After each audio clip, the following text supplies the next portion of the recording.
Kasi po ang nangyari, kumbaga sa gera, ang pinadala po ng Amerika, Coast Guard, ang binadala po ng iba't ibang bansa, mga aircraft carriers, mga talaga, mga battle cruiser.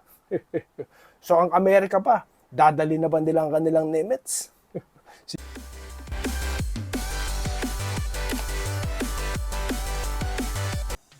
Ayan, so welcome back po dito sa Doy TV Sports. At una po sa lahat, mabilisan lang po, allow me po to thank you those who subscribe and those who like our videos. I really appreciate it, guys, your support. And of course, sa mga bago po nating viewers, kung okay lang po, baka pwede pong pa-thumbs up or pa-like na lang po ng ating video. At kung nagustuhan niyo po ang ating video ngayon at ang ating mga contents, baka po pwedeng mapindutan rin po ng ating subscribe button at notification bell para updated kayo sa mga videong ilalabas po natin dito sa Doy TV Sports.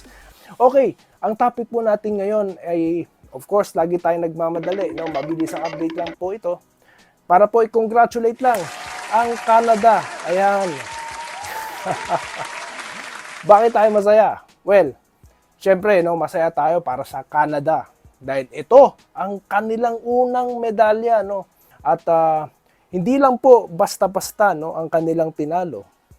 Ito po ay ang considered malakas, pinakamalakas na kupunan po, sa mundo. At ito ang USA basketball team, o ang Amerika.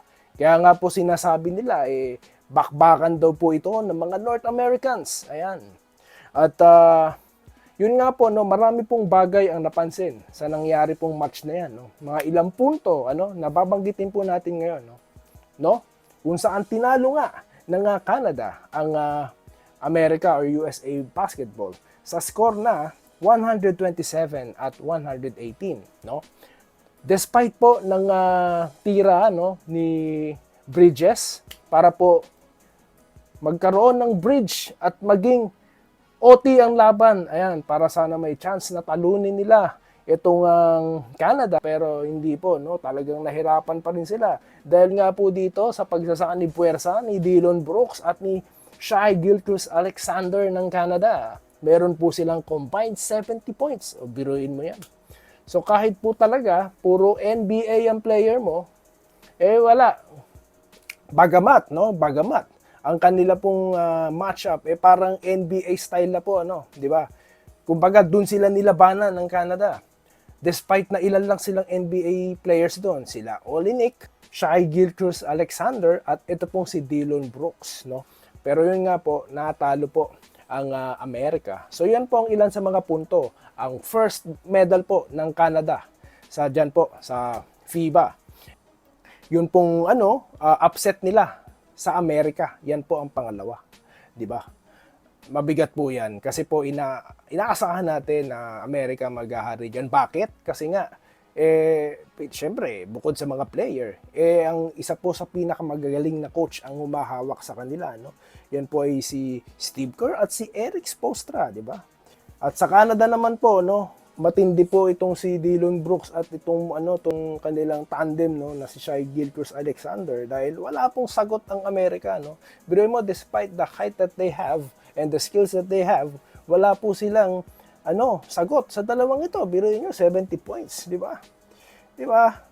US faced a Canadian team na di ba? Na kung mapapansin nyo, NBA style na nga Kumbaga, dito namin kayo lalabanan sa laro nyo. Pero wala, tinalo pa rin po. So, yun po ang ilan sa mga nangyari. At pangatlo po, na ating punto, wake up call po. Paano ang gagawin ng Amerika? Biruin nyo, kahit ni isang medalya, wala po. At least ang Canada, meron pong bronze. Ayan. At yun nga, wake up call. Ano pong gagawin nila?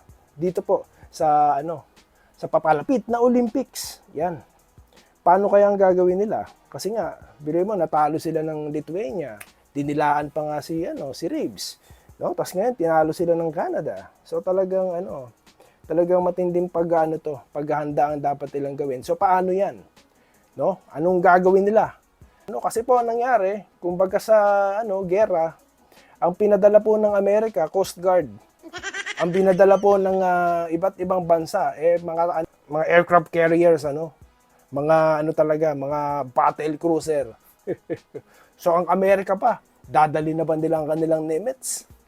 Sino po ang binabanggit kong Nimitz?